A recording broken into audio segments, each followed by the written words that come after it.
Yeah. We start now? Yeah.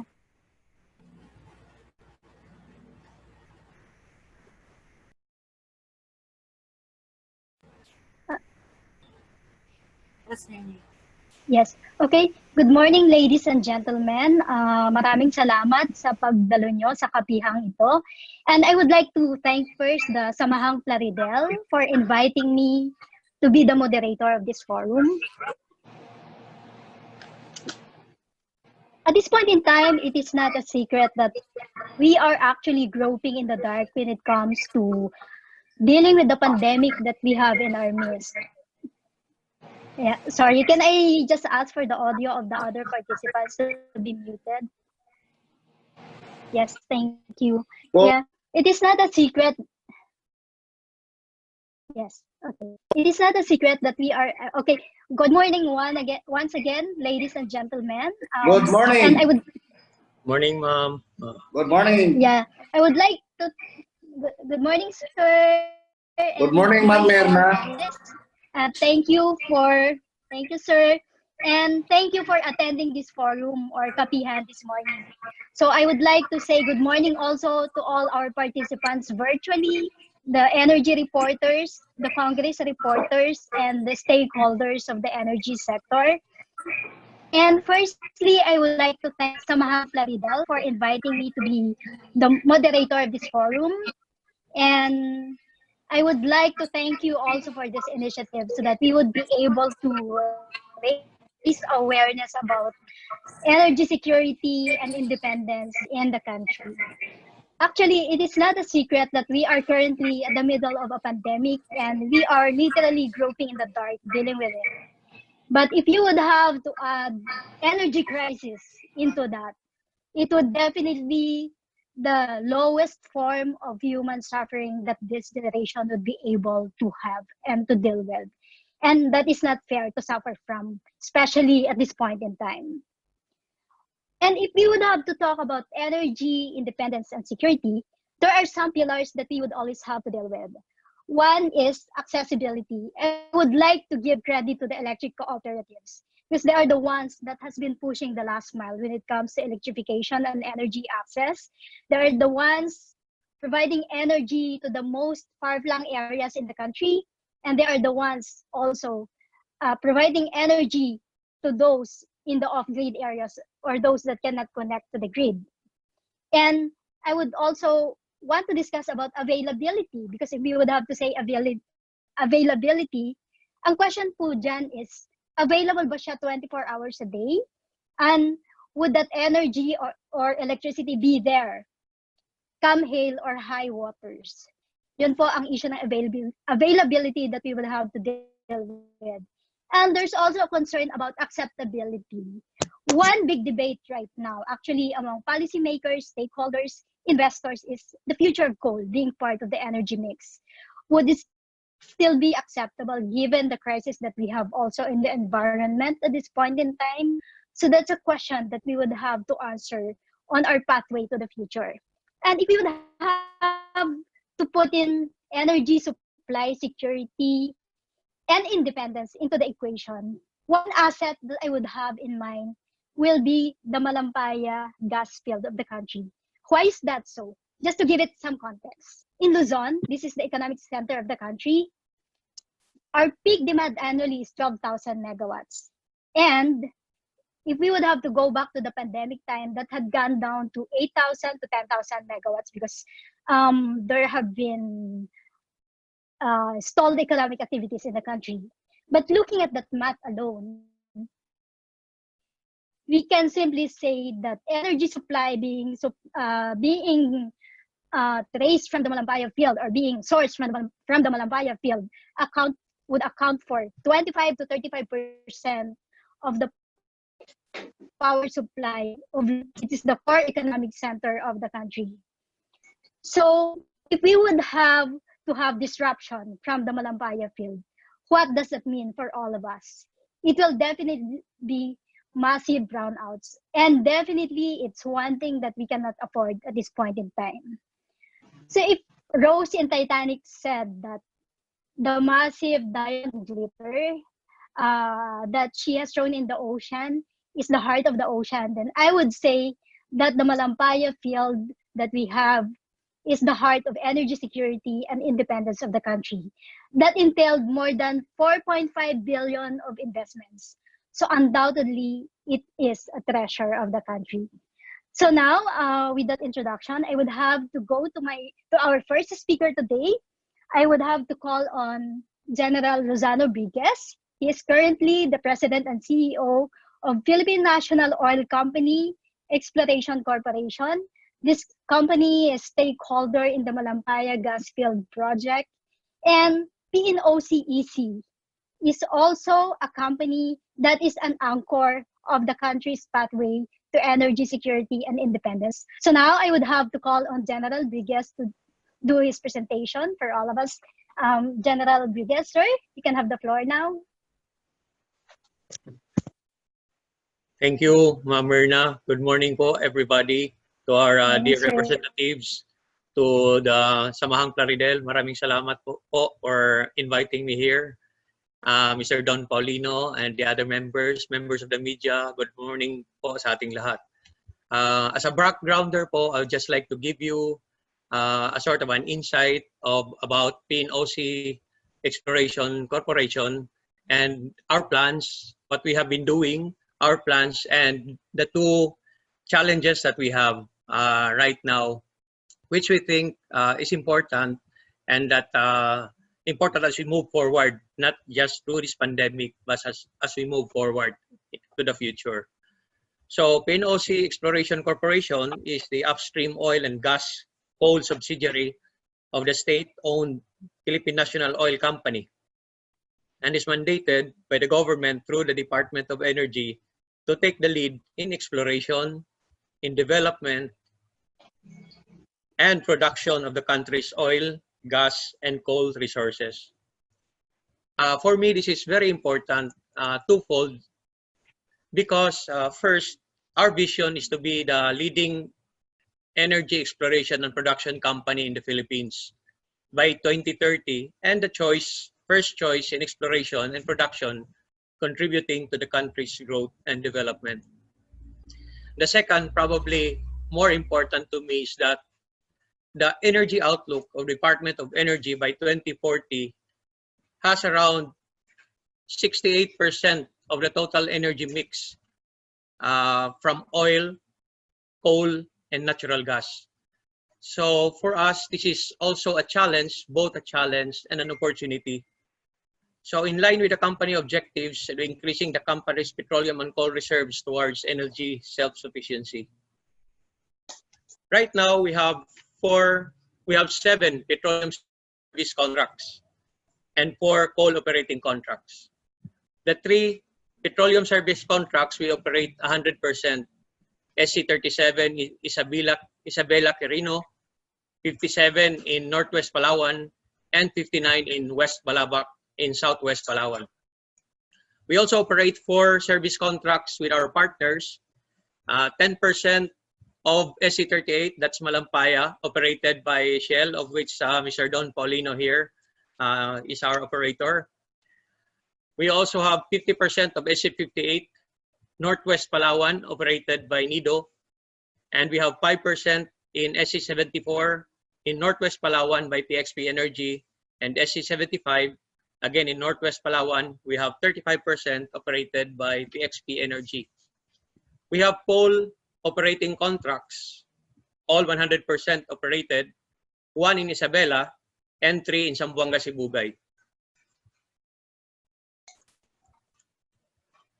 In terms of petroleum exploration, we have drilled from 1976 to date, although 2015 was the last one. We have drilled 42 wells, 28 onshore wells, and 14 offshore wells. So if we have that 40 wells in 44 years, almost 1 well a year. And we have limited oil and gas discoveries in West Panay and South Cebu in the past.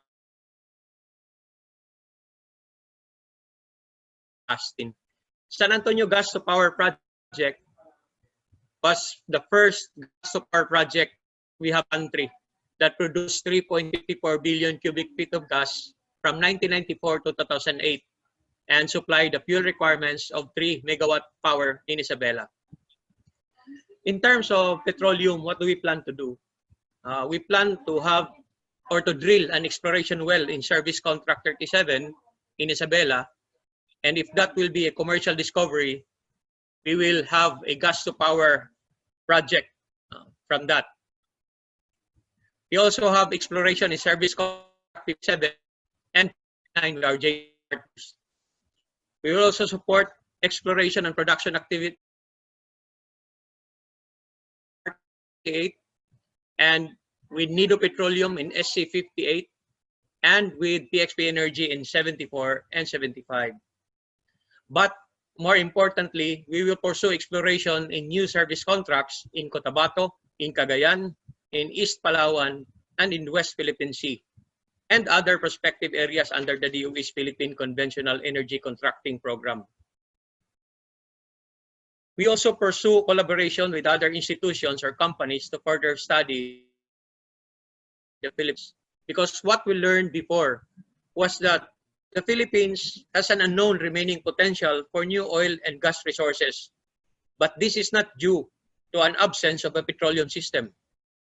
Rather, this is caused by the absence of modern 3D seismic data over large areas and a lack of exploration drilling activities since the late of 1990s. So right now, we really are pursuing with the University of the Philippines and Department of Energy to have an extensive study of our sedimentary basins to make our area more attractive to foreign investors. For coal, what we have done so far, we have produced 1.305 metric tons from 2002 to 2013. We have produced 757,000 metric tons in COC41 in Zamboanga, Sibugay, and we explored other coal operating contracts. What do we plan for coal? We prioritize coal projects with high revenues in COC41 and the Zamboanga, Sibugay, and COC122 in Isabela.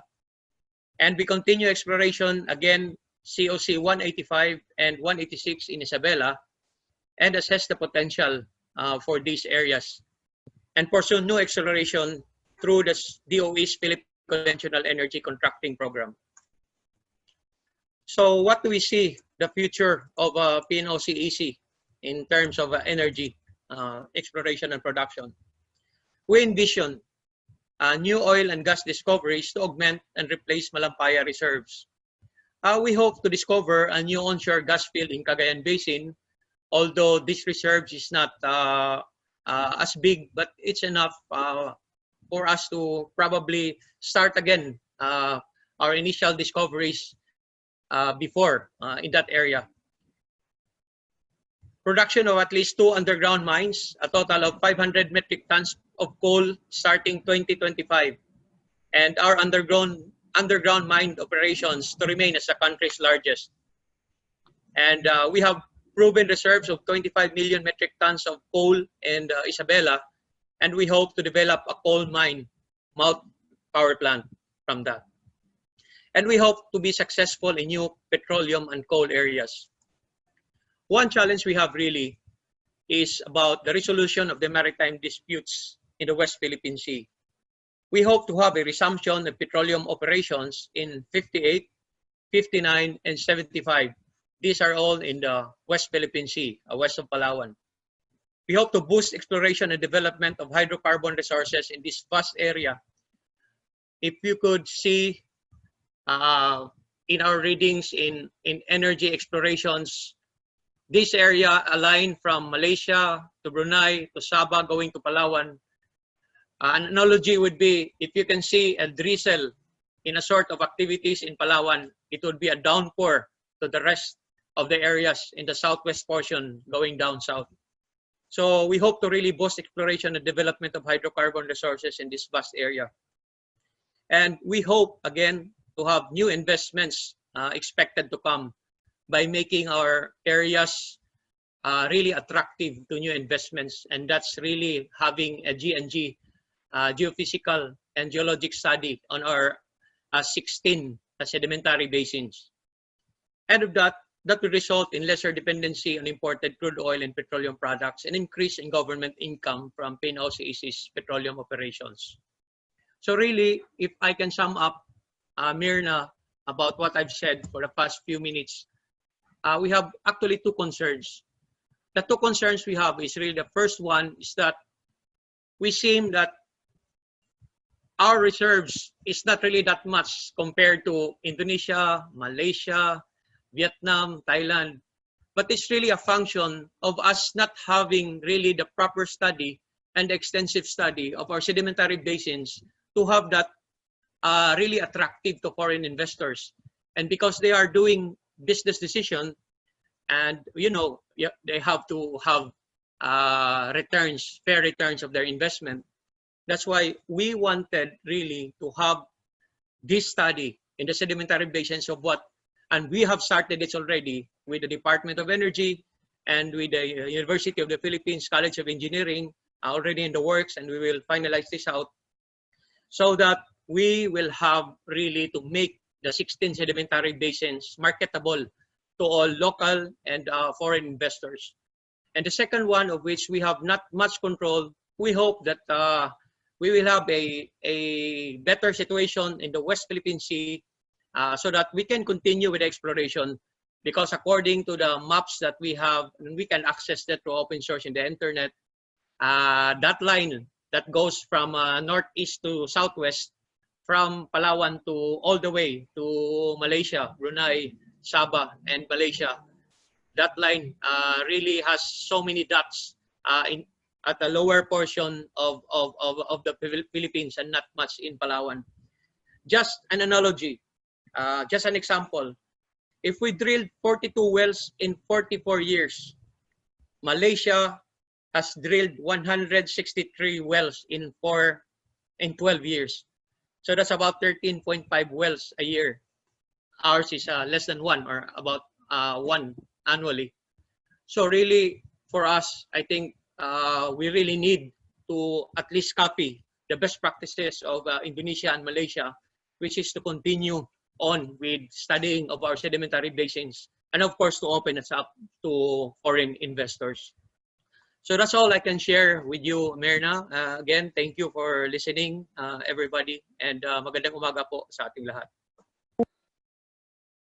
Thank you very much, sir, for that very detailed presentation about the investment plans of PNOCEC And of course, we have noted the concerns or challenges that you have had at hand.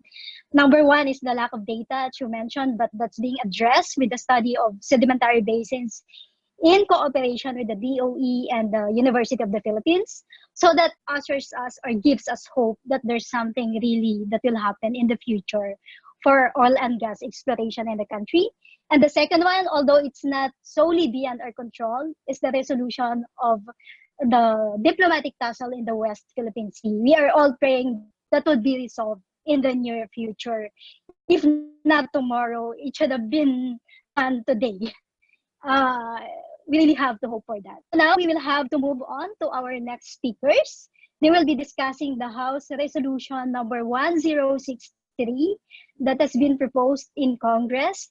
This will be a solution to the strategies and energy security solutions that we will have for the country. So this is like the missing middle that we will have to put in if we will have to achieve energy security and independence for the country. We have had our starts. I mean, imagine investing 4.5 billion for Malampaya. That's a big start that we have had for the country. So the policy that we are working on right now is the missing middle that we will have to address. And then the destination have to be determined from the actions that we're doing right now. So on the House resolution, this calls for an urgent implementation of national defense and security policies to attain an independent and sustainable energy supply for the Philippines. So I would now have to call on Congressman Presley De Jesus, Congressman Adriano Ebgas, and Congressman Sergio Dagoac, and Congressman Godofredo Guya to give us insights about this House resolution. And sir, you now have the floor. Okay, thank you, Madam Mirna, to General Rodriguez of the PNOC, to Congressman Dagoac, Congressman Guya, Congressman Ebkas, and to Attorney Janine Dipay-Kulingan, who she leads the 121 strong electric cooperatives in the entire Philippines. Alam niyo naman, ang mga electric cooperatives is the one who's running the rural areas, which is, the rural electric cooperatives has more households na kanilang sinusuplayan compared to Metro Manila. So the electric cooperatives plays a vital role in the economy and the energization of the entire Philippines. The reason why we filed this 1063 because of the two issues, the national security and the energy security. As defined by the International Energy Agency, energy security as the uninterrupted availability of energy sources at an affordable price. In many aspects, there is the short-term energy security, which focuses on the availability of the energy system to react promptly to sudden changes in the supply-demand balance. On the other hand, there's also the long-term energy security, which mainly deals with timely investments to supply energy in line with economic developments and environmental needs. It is not a matter of choosing which aspect should be prioritized. They are both necessary, and we should not sacrifice one over the other. Energy security is very vital. In fact, an essential component to well-functioning modern societies and economies. As many countries like the Philippines transition to less carbon-intensive sources of electricity, system operators will be facing a whole gamut of potential problems, as renewable sources are known to require a more flexibility from the existing network to compensate for their intermittent. Since having an energy-independent system requires transitioning to indigenous sources, in our case, renewable sources, and liberty from coal-based sources, the question would be, will existing markets and regulatory frameworks be able to continue and provide a reliable, affordable, and efficient supply of electricity? Clearly, while the energy security is firstly a matter of increasing and stabilizing our energy generation capacity, The issue on energy security and independence is something that affects the entire chain in the energy sector. As you know, during the pandemic that hits the Philippines, if there's a businesses that really went up, only two: the water business and the electricity business. That's why in electricity business, hindi ganun naapektuhan. As Madam Mirna said a while ago, usually 12,000 megawatts bumaba between 8 to 10,000, which is true because some of the big industrial businesses as well as the hotels and casinos ay nagsara at medyo bumaba ang ating kuryente. Despite the fact na bumaba, we still need to secure our energy. That's why the Malampaya funds play a vital role in securing our energy as far as the Philippines is concerned. Is it enough? That's the question. I don't think it's enough. That's why it comes the national security, especially sa West Philippine Sea, wherein there's a very rich in natural gas. Natural gas is very affordable and dependable. So we need that. That's the reason why we filed this bill. In closing, we should continue invest in our energy capacity. Energy security and independence will propel the Philippines to sustain its rapid growth and development. It is true that we have accomplished a lot of improvements in our technological infrastructure, but we're still behind our neighbors. Let me reiterate, we need to sustain and even pump up our investment in energy capacity, as this is the only way we can achieve energy security. As you know, the government is doing everything to have energy security. If you remember, I think before the lockdown, I already delivered my 7th privilege speech because one of the problems that the energy is not sufficient at the same time, natatagalan, because of the some of the government agencies like DNR, DOE, and more, and masyado silang mabagal sa pag-react sa ating mga investor when it comes to renewable energy. Especially yung inano ng ating Pangulo, the ease of doing business, hindi pa rin nasusunod. That's why we filed this bill in order to scrutinize at the same time, mapabilis, and to secure the energy in the Philippines. Again, magandang umaga po sa atin lahat. Thank you, Congressman Presley, for that. I'll just give a summary of what the Congressman said. He said that the future, even for ECs, is a pathway into less carbon-intensive supply sources of energy. And they are looking at RE, but given some intermittency problems of RE, what's the best complement for that? At this point in time, it's still gas. And he also mentioned about the Malampaya Fund. If we would have to look at the entire energy system that we have right now, there are two direct benefits that the Malampaya Fund has been doing to the ECs or to the consumers in general. One, the Malampaya Fund is being funneled into the emergency response system of the EC, especially if there are some calamities that's under the law that was passed in Congress during this administration. And the second one is the discount that we will be having because two components in the bill will be removed eventually or soon in the coming months, or it might be in this starting billing month. That will be the universal charges for stranded debts and stranded contract costs. So that will be a direct reduction in the cost for consumers. And that is a benefit that we are getting directly from the Malampaya Fund. So now I would have to call on Congressman 𝐶𝐞𝐫𝐿. Sir, you can have your presentation now. Thank you, Ma'am Mirna. Good morning, everyone. As part of the objective of House Resolution 1063, which is a resolution urging the appropriate committees to conduct an inquiry into the country's current energy security issues. This will now involve not only energy security but national security. Why? Because energy security is now a crucial factor involved in protecting and upholding national sovereignty. as it is considered necessary to keep domestic economies running at full power in order to sustain your sovereignty.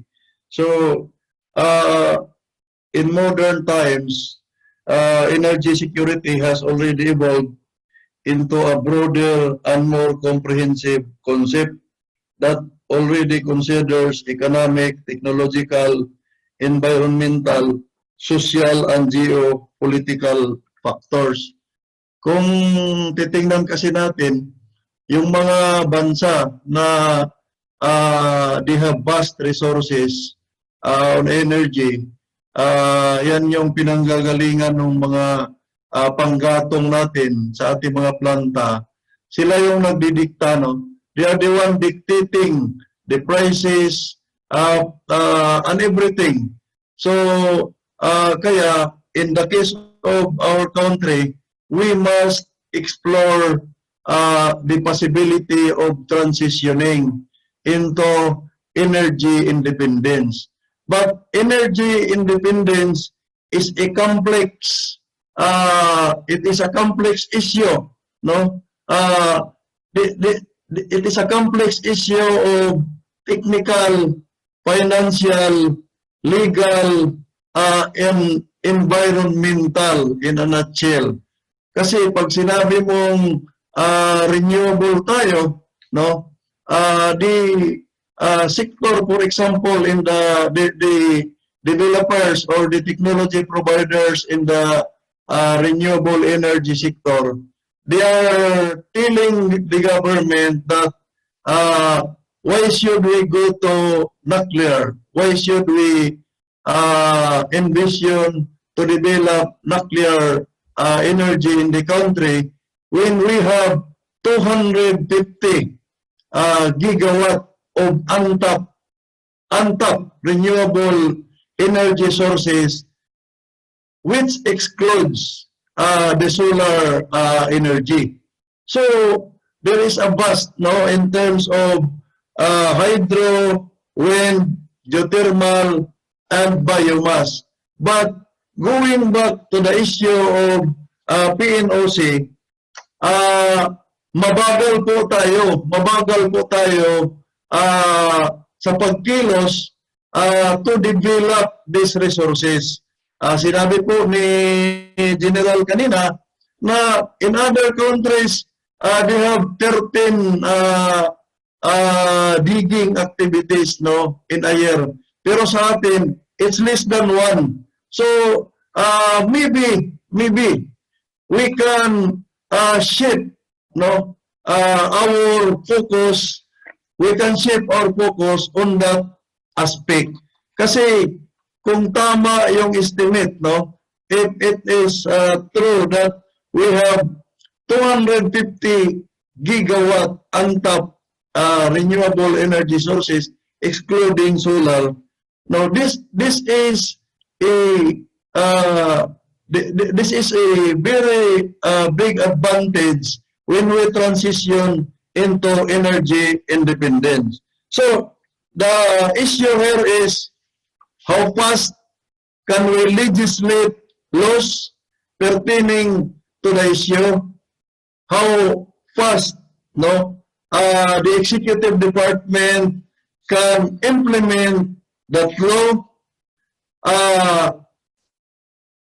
Can we mitigate the delay that is being impacted by the judicial process? Halimbawa, doon sa mga bidding pa lang nung mga drilling na yan, kung may matalo na bidder, pupunta sa korte, mahaba na naman. So that caused the delay. So that's why I'm saying there is a legal aspect in the issue of energy independence and national security. Now, there is also an environmental issue in the equation because other environmentalists will not agree. There is financial because the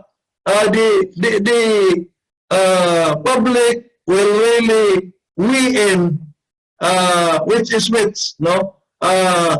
Yung medyo mahal pero environmentally friendly o yung mura siya, mabilis pero hindi katanggap-tanggap by the environmentalist. So, those are the things, no, na nagpabagal sa ating transition into energy independence, despite the fact that we already have existing laws like the Renewable Energy Act na matagal na, and until now there is still an issue about the electricity consumers paying for the cost of benefits being granted by that law to renewable energy providers. So the main purpose why we filed this bill, because this is the subject matter, is for the House of Representatives to review our energy policies. If this is really the energy policies that we have now is really attuned to our plan, to our program of transitioning into energy independence. That's all po. Yeah. Thank you very much for that, sir. And as Congressman 𝐒𝐲𝐿 said, if we would have to talk about energy security that is joined by the hip when it comes to national security concerns and sovereignty of the country. And he also mentioned about the need to ramp up investments in exploration, although we would have to address the concerns on legal, financial, and technical issues relating to investments. So now we would have to call on our next speaker. Is it Congressman Guya or Congressman Epcas? Sir, you can have the floor now. Congressman Guya po. Congressman Guya, sir, you can have the floor now. Thank you. Okay, salamat po, Ma'am Mirna, to our partner in the power industry, General Enriquez, to my companion in the House of Representatives, our leader, Congressman Presley De Jesus of Pelreca, Congressman 𝐒𝐿𝐲𝐜𝐢𝐜𝐲 of APEC Party List, and our Congressman of Acopadayon, Adrian Ibcas, and of course to the lady, very beautiful Pelreca General Manager, Attorney Janine, and to all our friends there. Magandang umaga po sa lahat. My congratulations to the organizers of this kapihan ng Samahang Plaridel, wherein we are tackling the energy independence crucial to national security. Maganda po itong ginawa natin. Sana po ang ibang mga players sa power industry sa susunod siguro maimbita natin para malaman natin kung ano ba talaga yung kondisyon natin sa power industry, especially in the supply side. No? Now is not the time to get carried away with legal battles. Close collaboration between the public and private sector is an important component in this quest for effective exploration and energy security. The government has made various strides towards our goal of energy independence, such as the Department of Energy's commitment to the Renewable Energy Act and increasing the renewable energy service contracts and capacity. But the clock is ticking on the Malampaya natural gas field. However, most energy companies have refrained from bidding on the offshore reserves in the waters of the West Philippine Sea, a potential cost-effective source of energy in natural gas. It is not because they fear that it will yield no economically viable natural gas reserves. Rather, it is because they do not want to bear the security risks that come with energy exploration in waters that are within or even close to China's self-proclaimed 9-dash line in the West Philippine Sea. It is high time to zoom our focus in national security, issues affecting Philippines' efforts in attaining energy security and independence. Tama po, mabagal po tayo. That's why House Resolution number 1063 was proposed, because we really lag behind to our neighbors. No, nakakabahala po yung sinabi ng ating PNOC chair, no? Si Lieutenant General Enriquez, na Malaysia is developing 13 wells and every year, tapos ang sa atin mahihirapan pa kahit isa. Kaya nakakabahala po to. Kaya this is really a big challenge on the part of the government now on how to improve our development of our natural resources. So because Philippines is a rich country, no? Sinasabi nga, we are the pearl of the Orient. Marami tayong mga natural resources. Kaya lang untap. Kaya this is a challenge now to all government sectors, agencies, having jurisdiction over the development of a sustainable, reliable supply in energy. Thank you and good morning po sa lahat. Yeah. Thank you very much, sir, for that. And as mentioned by Congressman he said that the clock is ticking for the Malampaya field, and along the way, there's a hurdle about legal cases that should be solved on that. And then he said that there are a lot of investors when it comes to new investment exploration initiatives, because there is a big risk when it comes to flowing. If there are some tensions or there are concerns that we have to resolve when it comes to security in our. So he said that we would have to zoom our focus on national security concerns when it comes to ensuring our energy supply for the future. And that is one of the core agenda also of House Resolution number 1063. We will ask him later about questions on how to resolve that very pressing concern that we have at this point in time. And the next speaker we have is Congressman Adriano Ebgas. Sir, you have the floor now. Thank you.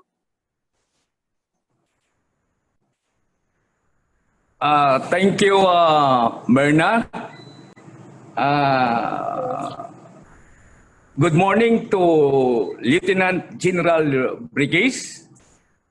Of course, my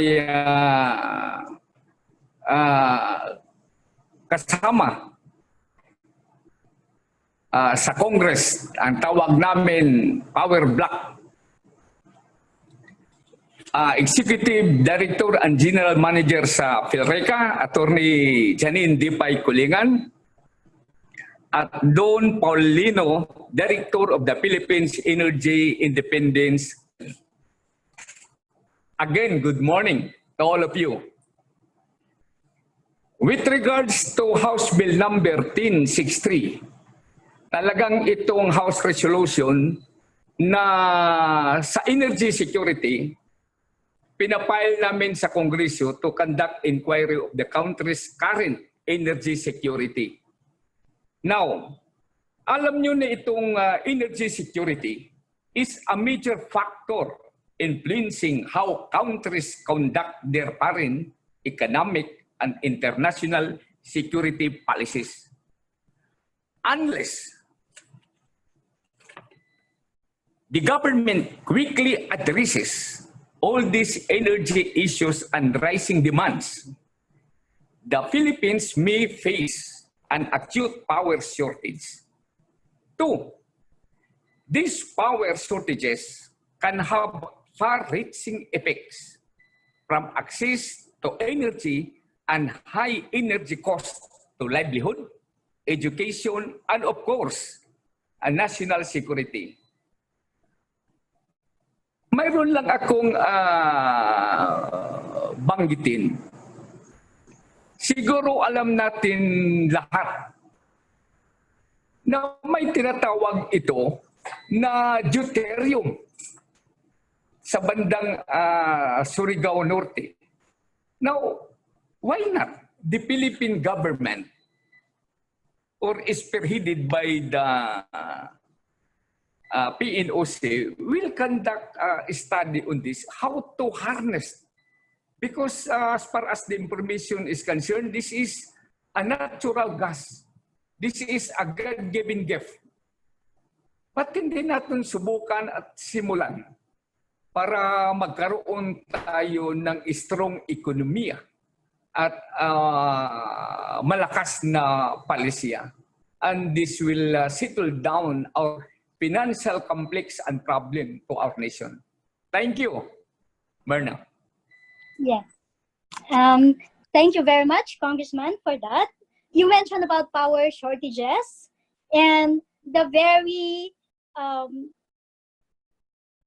extensive effect that it would have on people and businesses. As they say, the most expensive electricity that we could have is the power that we cannot have in our homes and businesses.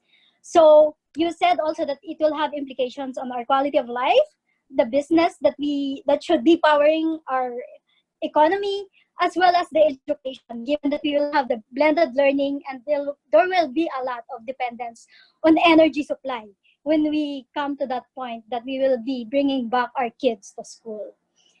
So thank you very much for that, sir.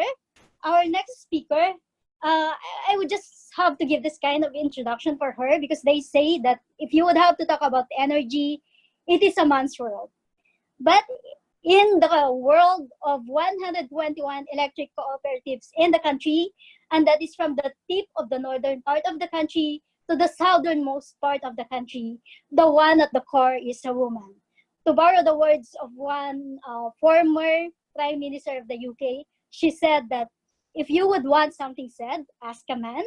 But if you would want something done, ask a woman. So I would have to call on Attorney Janine Kulingan, General Manager of PhilReCa, to give us her insights about energy security and how we would be able to attain independence and sustainability of supply for the country and the cooperatives that the ACs have been serving all over the country. Thank you very much.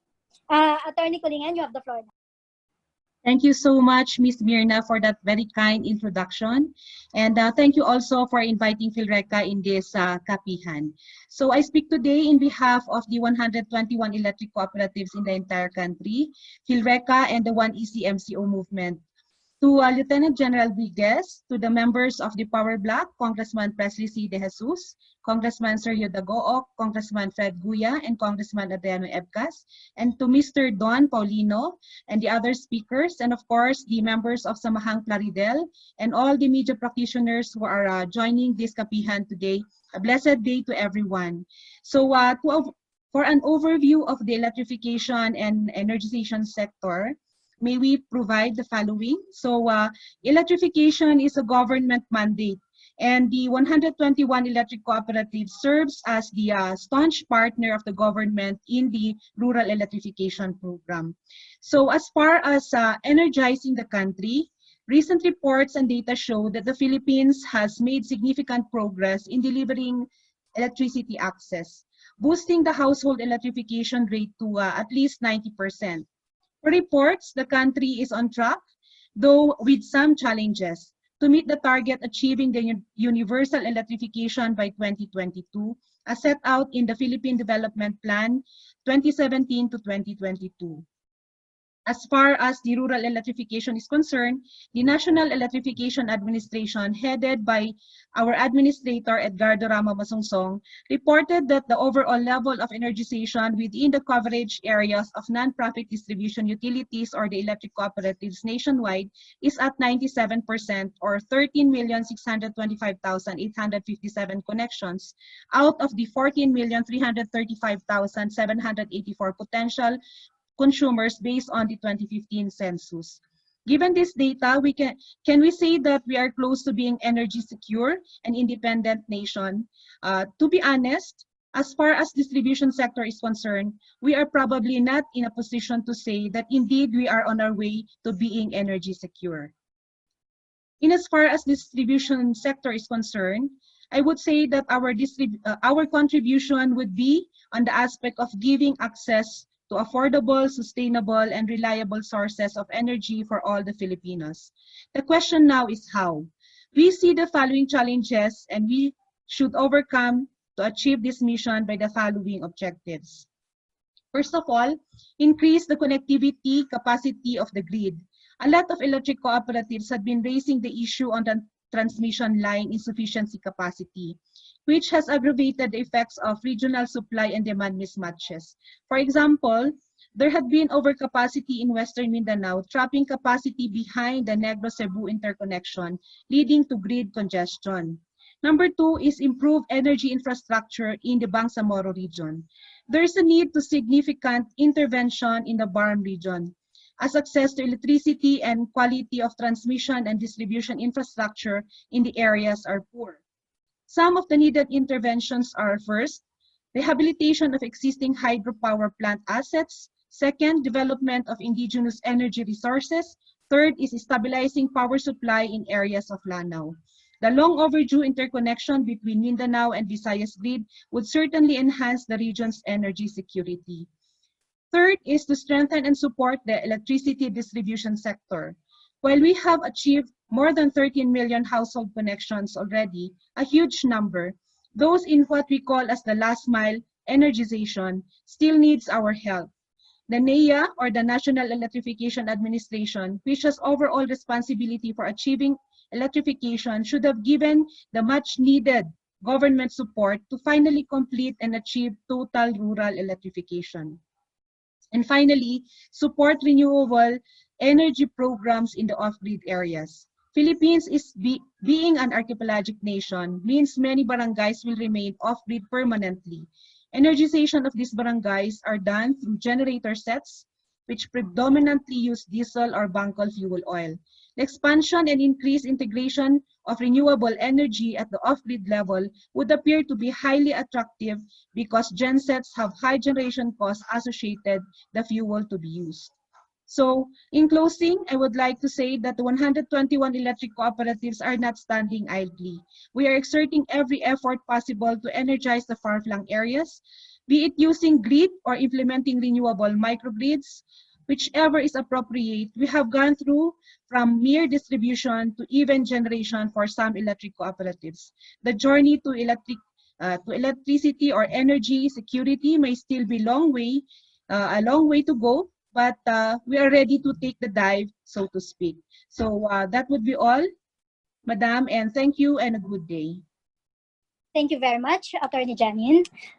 Just to summarize what she said, the electrification project of the government as mandated by the President is on track to the 2022 target, although there are some challenges, as she mentioned, across the system of the power sector, including transmission. And there's also a cry for help when it comes to additional financial resources that they would be needing for the last mile connections. And they are also tapping into RE for the electrification of grid areas.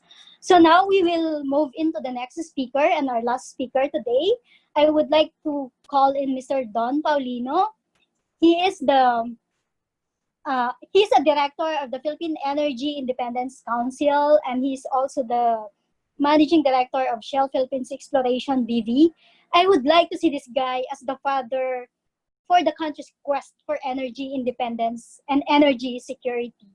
Definitely, there is an urgent call for the nation to really push for energy security and energy independence on the top of the policy agendas. So now I would like to call on Sir Don Paulino to give us his presentation. Sir, you now have the floor. Thank you, Mirna. Can you hear me clearly? Yes, sir, we can hear you. Good. No, thank you for that generous introduction. I never imagined to be called to be the father because I'm not that old. Brother, a kuya of. Yeah, but when we talk about energy security and energy independence, there are three people that actually comes into my mind. And the first one was a person I've talked with when I visited Palawan in one of the off-grid areas where we had access to energy project. And this person was actually a fisherman. And he said, and one of the things that you do is actually build boats. One of the things that struck me was when he said, instead of building boats for 3 months, because of energy, they can actually build it in 1 month. The second person I talked with in that visit was a housewife. And she was sharing with us that instead of drying their food now, they have easy access to fresh foods because they can actually freeze it and store it appropriately. And the last person which put a tear in my eye was actually a child,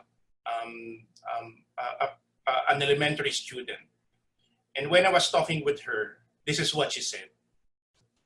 Nakakapag-aral na po kami sa gabi at may access na po kami sa internet. And for me, all these three stories are actually about energy security, energy independence. Because this story represents that this country will have further growth, will actually have social mobility, and we will have deeper impact on the society if we have the energy security and energy independence that we have. And for me, this is what I always think about whenever we talk about security for this country. How do we affect the people who are the fishermen, who are the housewives, and who are the children? Now, why am I sharing this? General Brigues in his talk earlier on said that, look, that the energy demand will increase. And indeed, for the Philippines to continue growing the way it is, set aside the COVID for a bit, we will need 2 to 3 times the energy demand that we have right now by around 2030, 2040. And for me, this brings about opportunities.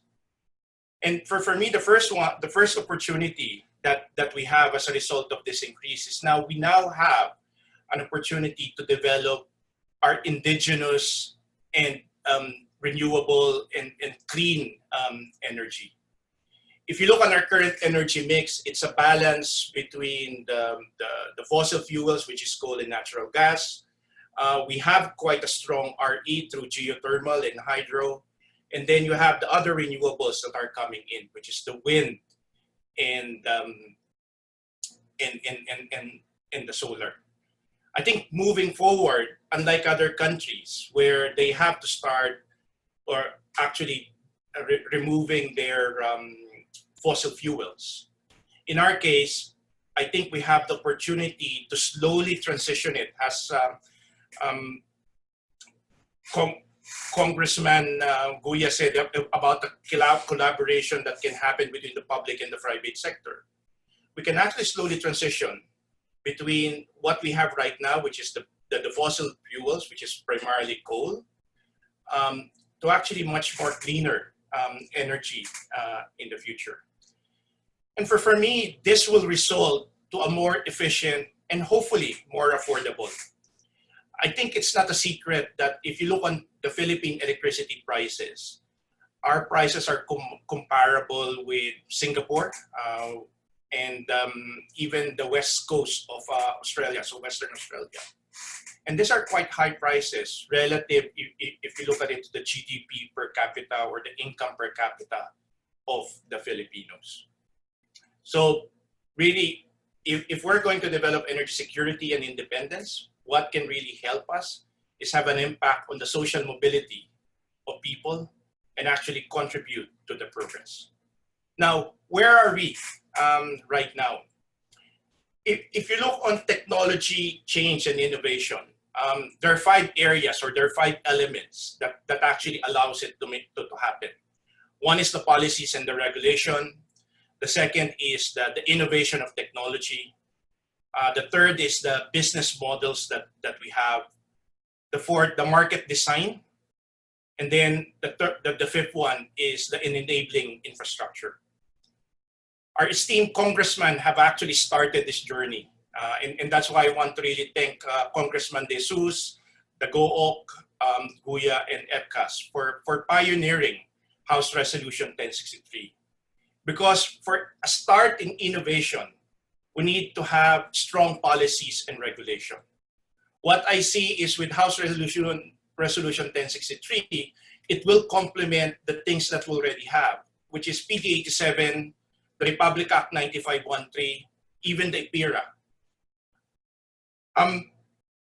The point that has been made by Attorney Kulingan on enabling infrastructure, that's a second element that we need to have in the system to start pursuing innovation. And the third, the fourth, and the fifth, which is the technology, the business models, and the market design, is something that could be an offshoot and that we can continue to develop as we move along in our own energy journey. I've always been a follower of what's happening in the Philippine energy independence and the things that we've been doing.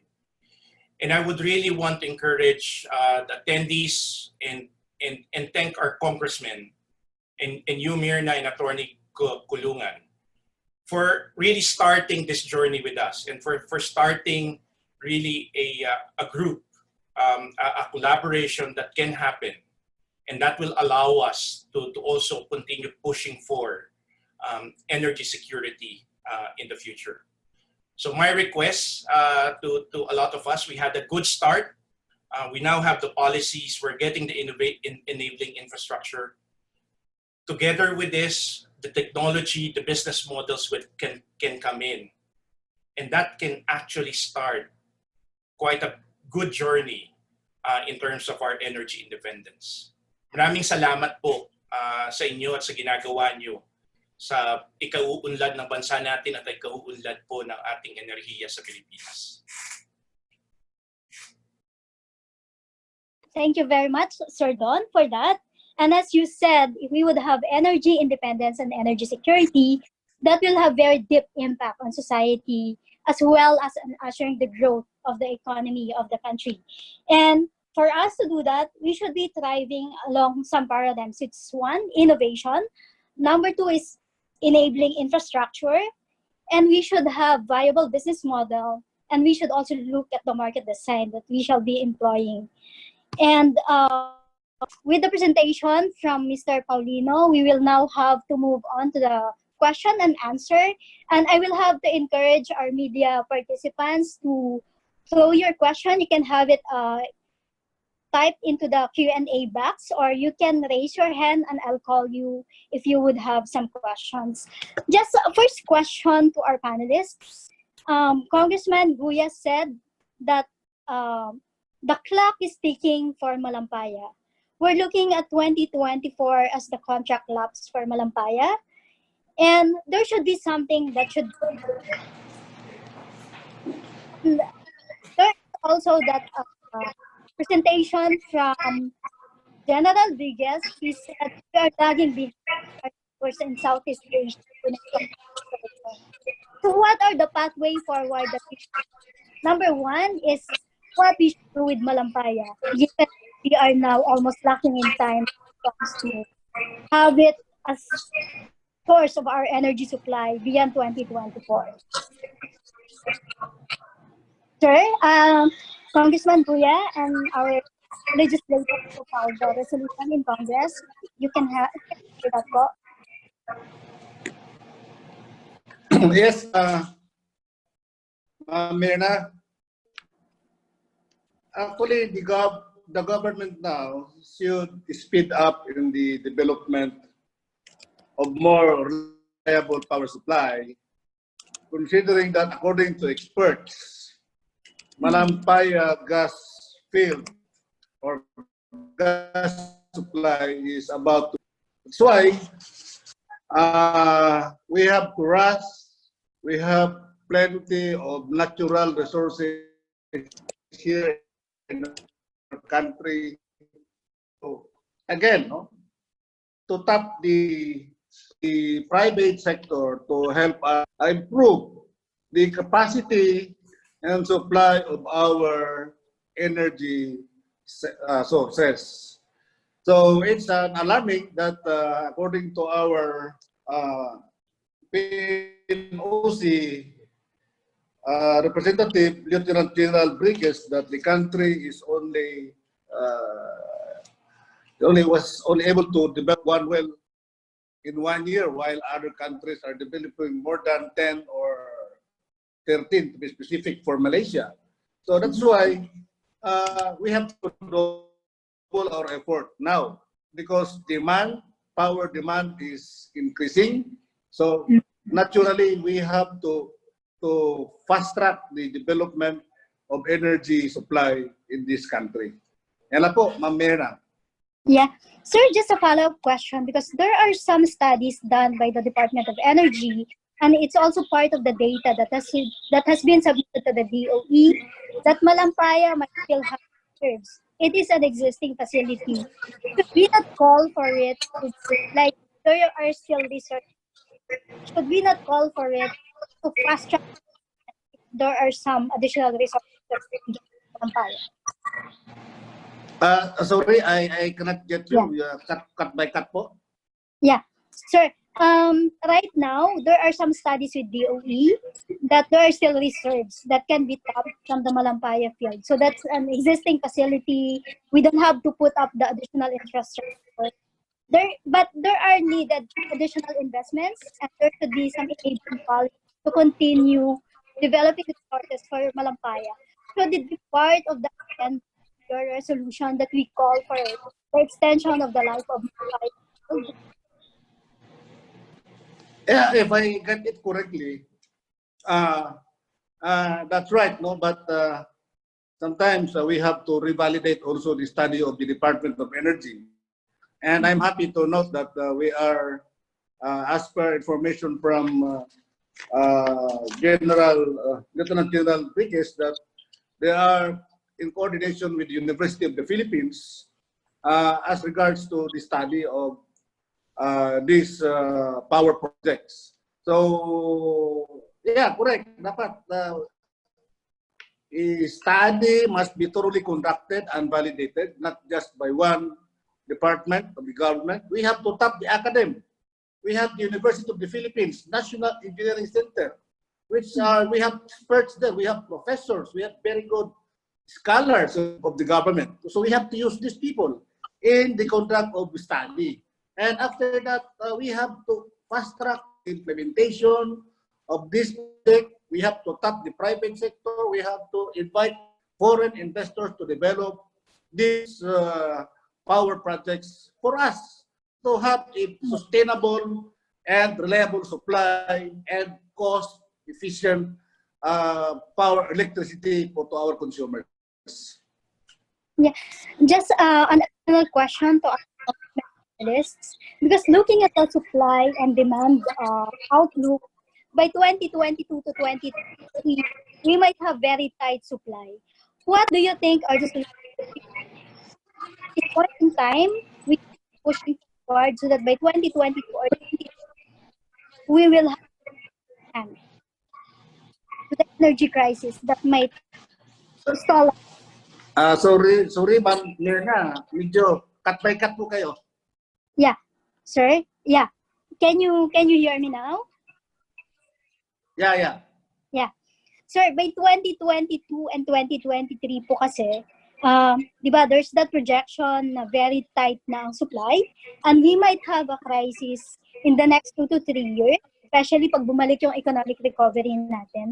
Ano po kaya yung solutions that we should push forward, yung pinaka-immediate solutions that we should be pushing forward to solve the dilemma that we have at hand, immediate to medium-term solutions? Alam mo, Ma'am Mirna, to construct a power plant, you need an average of 4 to 5 years. 4 to 5 years po yung paggawa natin ng isang power plant. Kaya hindi po solusyon yung, actually dapat nga in the forecast of the supply or demand, dapat po kasi yung forecast natin 50 years eh. Kaya para hindi tayo kirakapos ng supply. Now, I understand the government is using only 5 years forecasting. Everything starts with a very good forecast. Yes. Kaya dapat yung forecasting ng gobyerno natin in terms of capacity, addition, supply requirement versus the demand, kailangan po natin, inaaral natin 50 years mula ngayon eh. Ganyan po yung ginagawa ng ibang bansa. Now, in our country, kaya nga we are lagging behind. Kaya nga we are always threatened by that very thin reserve ng supply natin. Because of, I don't know, pero sa akin, parang hindi inaaral yung paano ba natin gawin na sufficient to supply natin. So we have to extend our forecasting strategy. We have to use the scientific model in the forecast. Because everything starts with a very good forecast. Ngayon, we are new in Congress, yung power block, bago kami dyan, but maybe we can introduce more advanced solution that will not create more problems. Kasi yung 2021, 2022, malapit na po yan. 2 years na lang. Wala, we cannot develop power plant. The most that we can do now is to conserve energy. Yan lang po. Kasi walang ibang solusyon. Wala ibang solusyon, no? So, yan lang po. Ang gawin natin, conserve tayo ng energy. So we have to implement demand-side management. We have to tell our consumers not to waste electricity because the reserve now is becoming thinner and thinner. Manipis na po masyado. Kaya ganun po. So marami tayong i-consider dyan, Ma'am Mirna, no? So, yan lang po ang masasabi natin dyan. Yeah. Ma'am Mirna, if I may. Yes. Yes, sir. Yeah, quickly. As a rejoinder, actually, the power block, no, kami sa Kongreso, ay nag-coordinate sa Department of Energy because Department Energy has a yearly activity to conduct a power development plan. So sila mismo, yung DOE, being a lead agency sa energy, nagko-conduct yan ng study para maiwasan yung shortage. So kami din sa power block, during budget hearing or even not a budget hearing, we will call their attention. So, paghandaan natin yung ekonomiya natin, lalo pa sa project na build. So, of course, yung mga planta natin sa generation, dapat naka-ready ito. Yun nga sabi ko kanina, base doon sa load growth or a projection natin sa load, ito yung DOE in consultation also with the other generators or investors, ito sila ay may pinapaghandaan din. So, yun lang. Mern, yung masasabi ko. Thank you. Yeah. Thank you very much, sir. Ma'am Yes. Mirna, in addition, no, if I may, Sir. Yeah. if I Congressman may, Dagupan. Yeah. Yes, you have the floor, sir. uh, there is a dual approach to answer your question on the impending power supply shortage for the next Yes. 2 years. And just Uh, relate that to the resolution, sir. How will you address that in yeah, conjunction with the resolution that you filed? there should be a dual, no? Kasi if the approach would be new piece of legislation and regulations, medyo kapos na po tayo sa panahon. So, there are existing laws, rules, and regulations that we can use to address those concerns. One is yung strict adherence to the energy efficiency law. It's been a long time advocacy ng Association of Mindanao Electric Cooperatives when I was still the president of that association. The demand side management, matagal na naming sinabi sa Department of Energy noon na you should enforce, you should include demand side management in the Philippine Energy Plan. Kasi hindi po pwede na hahabulin at hahabulin natin yung peak. Ang sinasabi ko po, para malinaw, kapag ang peak load natin ay 3 oras lang in a 24 hours, halimbawa, 13,000 megawatt yan, you need to build 13,000 megawatt na planta plus reserve, no? Pero if you apply demand side management, hindi mo kailangan mag-construct ng 13,000 megawatt. Tuturuan mo lang yung tao through regulation, either voluntary or through regulation, yung mga kumpanya na in a certain hour of the day na mababa yung demand, halimbawa sa mga planta na hindi 24/7 yung mga makina nila, they can use that a window para ma-flatten natin, almost ma-flatten yung curve ng demand. Kasi nagbabayad tayo ng 13 megawatt, 13,000 megawatt, yung 13 na yan, halimbawa 3 oras lang natin yung ginagamit yung peak, and the other period of the day, nasa 10 lang tayo, nasa 8. So that's demand side management para hindi tayo construct ng planta. Dalawa, we must ease out the burden of permitting. Kaya 5 years yung planta dahil they are required almost 200, siguro 160 permits para makaano ka. So, the ease of doing business, those are existing laws. Then, revisit IPIRA, review IPIRA, kasi IPIRA is one of the culprit. Bakit pataas ng pataas yung kuryente natin?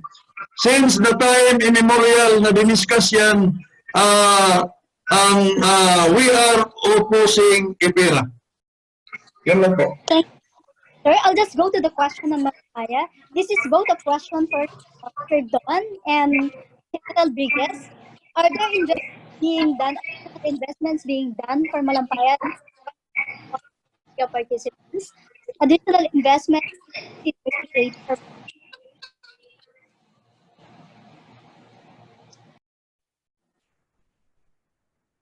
Yung sa Malampaya po, depende sa reliability ng scientific study kung may mapiga pa tayo sa Malampaya.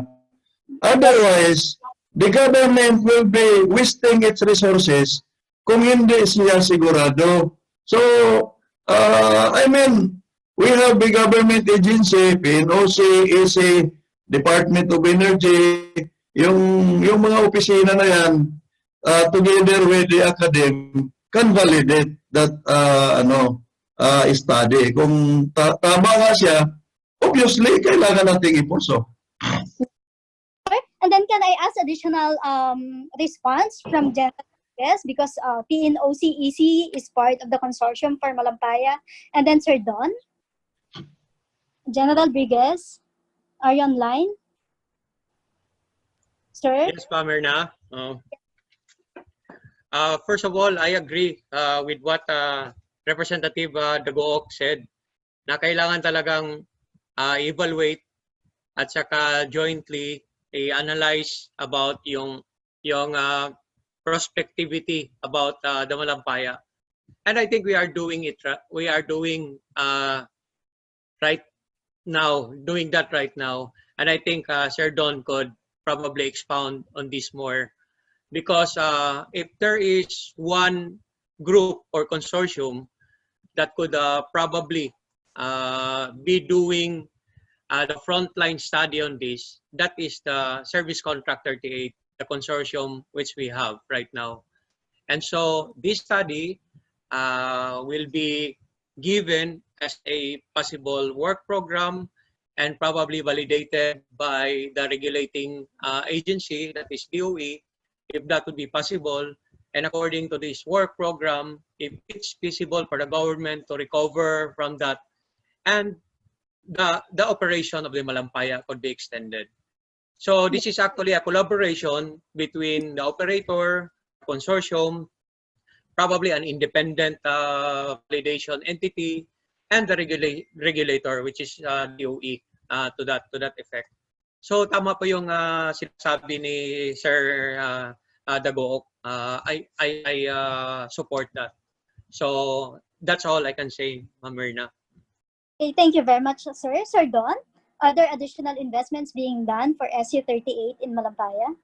I just want to echo what General Brigues have said. So as a joint venture, we are working together to make sure we can continue to support the energy programs of the government. So given that Malampaya provides 40% of the energy supply. And as a joint venture, we're looking into how we can further maximize the Malampaya reservoir and see how we can continue to contribute to nation building. Yeah. Okay. Thank you very much, sir. Can I just go back to Congressman Presley or any of the congressmen? Is the resolution that you filed in Congress anchored also on extending the life of Malampaya, or are there some particular concerns that you have integrated into that resolution for the country's indigenous energy resources, especially exploration in oil and gas, and the remaining life cycle that you could have for Malampaya? Yes, definitely. Everything is possible. Talaga naman ang Malampaya Fund is very reliable. And actually, yung programa ng Murang Kuryente Act, at least came from Malampaya. It's over 200 billion. Not only that, Malampaya will be a model when it comes to exploring more reliable natural gas. So definitely kasama sa final namin ang Malampaya funds, which will be tackled maybe next week in House of Congress. Okay. Is there a timeline next week? Is that something that will be done at the Committee on National Defense for the resolution that you filed? Probably it's going to be a joint meeting with the Committee on Energy and Committee on National Defense. And okay. I think last time I spoke with Congressman George Bustos, who is the Vice Chairman of National Defense. He told me that he's following up with the Chairman of National Defense to make sure that next week it will be tackled right away. Yeah. Yeah, there's a question from one of our participants, an engineer. He's asking about the status of activating the BNPP or the Bataan Nuclear Power Plant. What are the insights that you can say about that? Is it something that is cost effective, and would it help in solving the energy security concerns of the country? I think in my own perspective, it's better to build a new one instead of using the Bataan nuclear plant. Kasi outdated na yun, outmolded na. And to tell you frankly, as far as the nuclear is concerned, the question is, are we ready yet? Is the Philippines ready for a nuclear? When you look at the Japan, the Fukushima, as well as the Chernobyl in Russia, remember they're top-rated countries. Hindi pa nila nakayan, tayo pa kaya. So I think there's a lot of studies to be made, and there's a lot of Filipino engineers. Because if you do nuclear, kailangan Pilipino magpatakbo. We cannot rely on foreign talents or foreign investor to run our own nuclear. Kailangan Pilipino. The question is, are we ready yet? Yeah. So this is a question also. What are the vital security concerns that we would have to deal with and integrate in policy when it comes to protecting energy infrastructure in the country?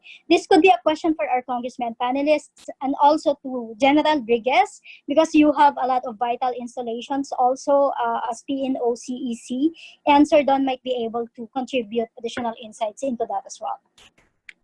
Policy to protect energy infrastructure.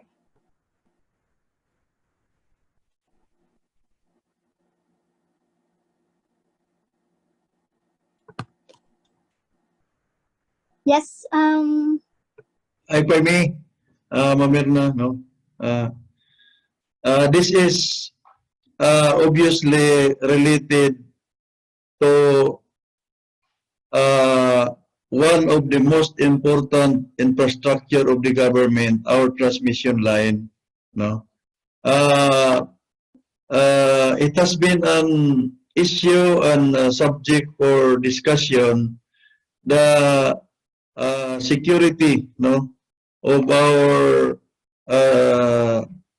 sovereignty with regards to the NGCP issue.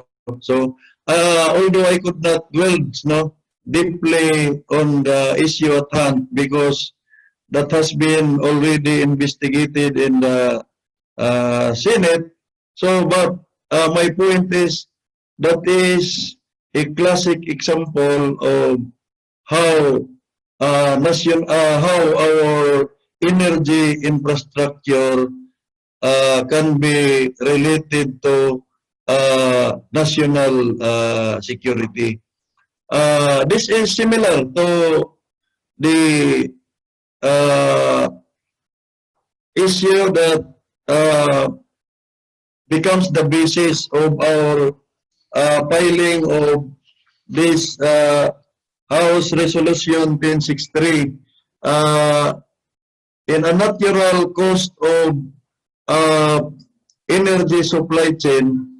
We are importing, no, fossil fuel from different countries. So again, this will pose another national security issue. Kasi kapag ka nagkaipitan, kapit sa patalim tayo dahil magkaroon tayo ng power supply shortage kung hindi tayo nila bibigyan. So pipilitin nating we will abide with their conditions para mabigyan tayo ng panggatong. So itong mga bagay na to ay kailangang matingnan lahat in the course of deliberating this House resolution. Kasi yun ang pinapangamba namin. Magiging hostage tayo kapag we will always be dependent on other sources. Yeah. Okay. Thank you very much for that. Yeah, I'd like to ask this question also to General Brigues, because his work actually before he became PNOCEC president is focused on protecting the Malampaya field and the offshore resources that we have. So, sir, can I ask you that question? Thank you, Ma'am Rina, for that question, and thank you also, Representative Dugo, sir, for your answer. I think in terms of policy, meron na po tayo niyan. It's already in place. And in terms of implementation, the PNP, primarily the AFP, is already securing our vital energy installations. So you're right. Dati, commander ako ng Western Command based in Palawan, and I'm primarily charged of securing our Malampaya platform, and together with another unit in Mindoro, securing also our pipeline from Palawan, Northwest Palawan to Batangas. So, nandyan na po yan, ma'am. If you will notice, naka-array na po yung lahat ng mga units natin all over the archipelago, not just in the area near Malampaya, kundi sinasabi kanina ni Representative Dagook about yung transmission lines. Naka-array na po yan. Kasama po talaga yan sa aming mga duties and responsibilities, security of our vital installations. So it's already in place, and we are just strengthening that.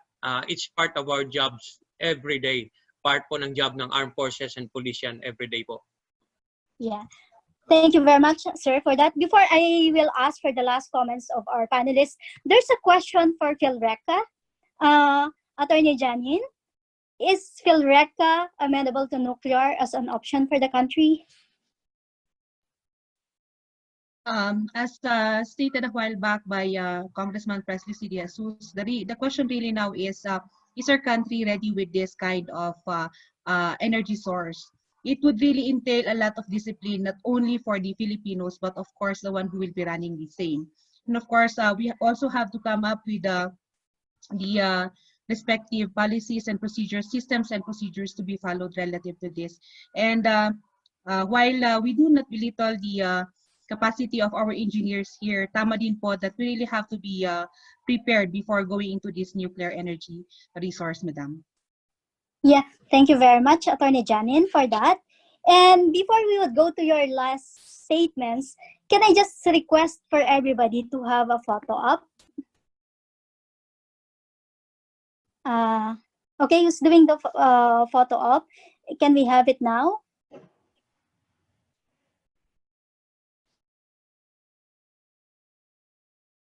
Are we done with it? Okay. So with that, I'll ask our panelists to give their last statements about this forum. If we would have our kick-off points already when it comes to energy security, leaning toward national security as well, that will protect our sovereignty. What is the destination or outcome that we would want to see in the immediate future, in the medium term, and for the long term?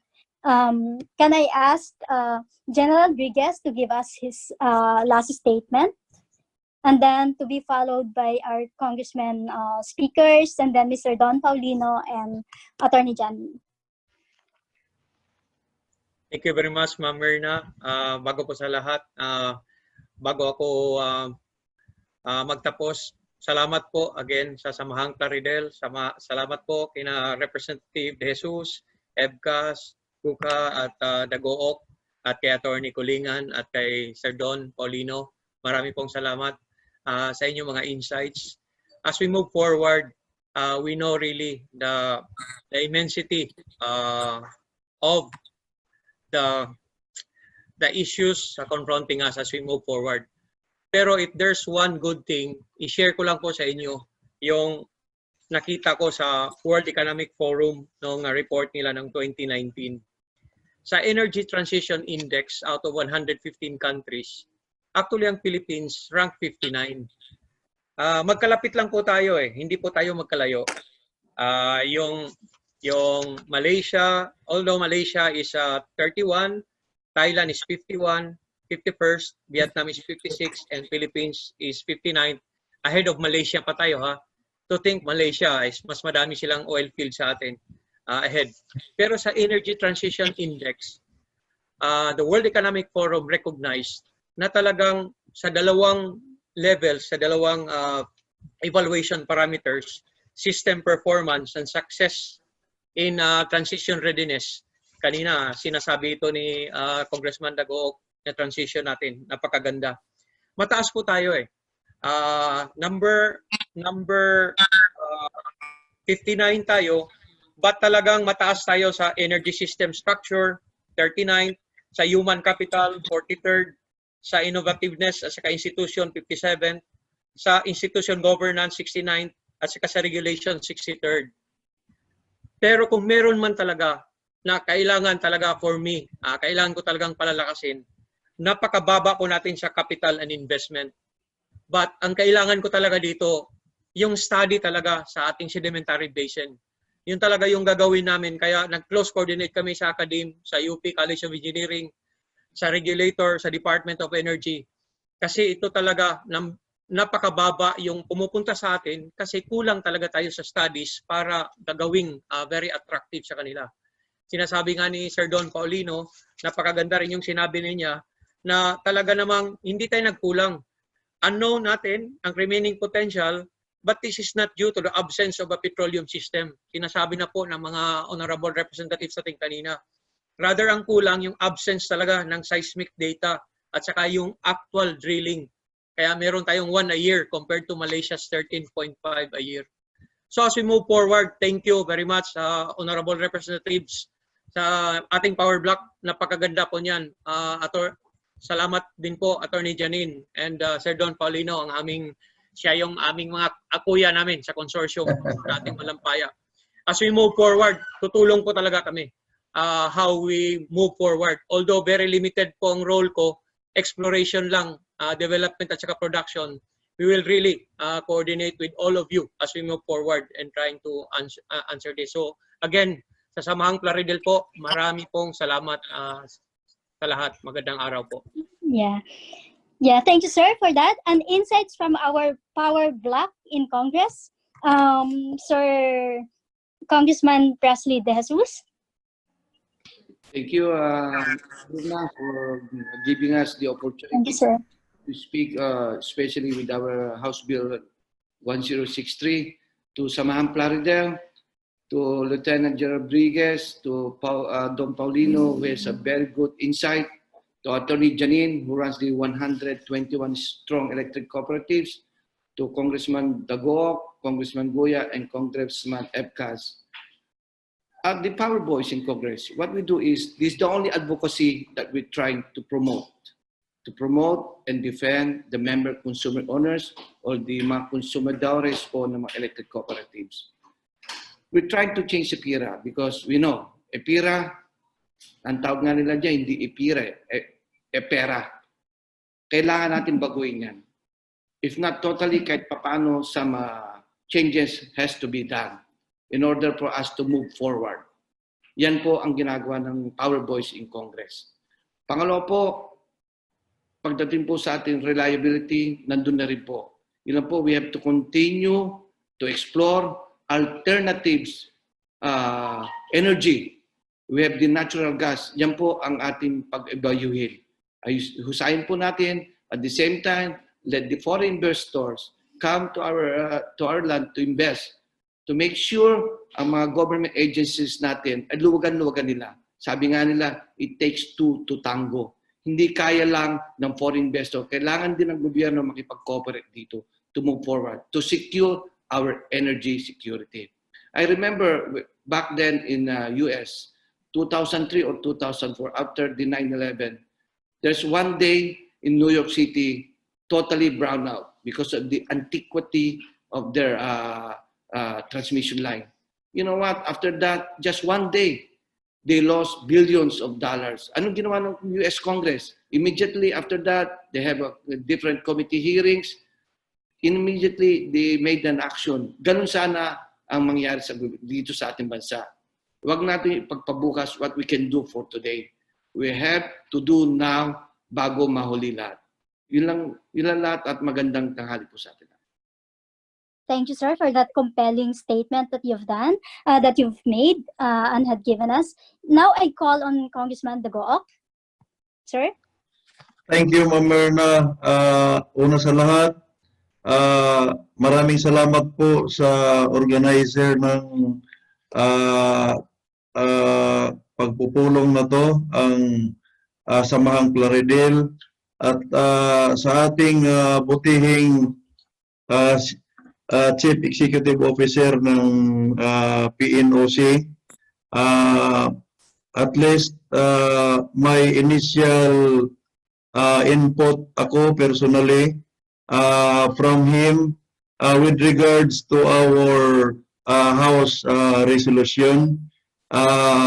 Medyo this is an initial input that medyo natumbok na natin ano yung dahilan, bakit we are lagging behind in one aspect.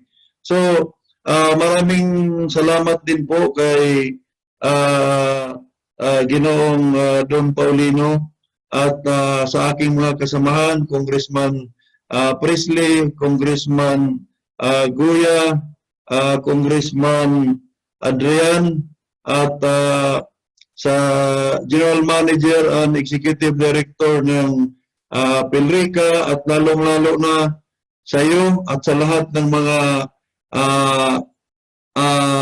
media practitioners joining us.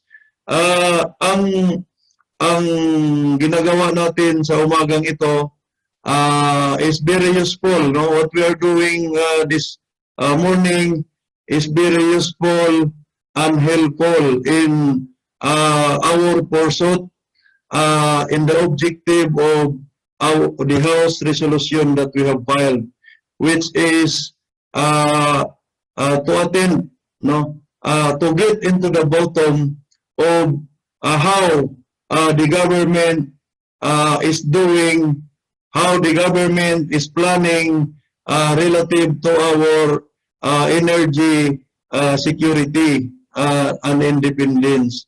So I hope we can replicate this kind of forum so that we can exchange ideas with other industry players that will be useful as a legislator to legislate a piece of laws that can help attain the objective of our House resolution. Again, maraming salamat po at magandang tanghali sa lahat. Yeah, thank you very much. So now I would have to call on Congressman Guya. Sir, your last statement.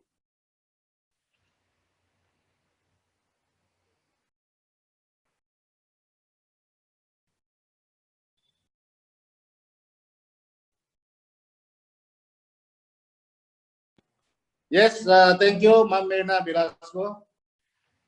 To our President and CEO of the NOC, EC, Lieutenant General Rosano Briquez, to Don Paulino of Philippine Energy Independent Council Director, of course, to our very own GM Janine Kulingan, our leader in the power block, Congressman Presley Dizos of PhilReCa Party List, our APEC Party List, Honorable 𝐒𝐿𝐲𝐶, and our Ako Padayon Party List from Camiguin, Adriano Ibcas, to all of us here in the Kapihan, Samahang Plaridel.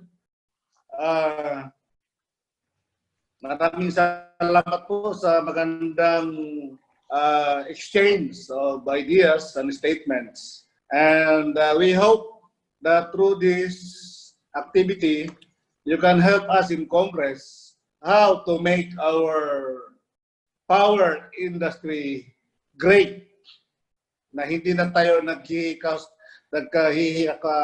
ng pagkukulang natin ng supply. Kaya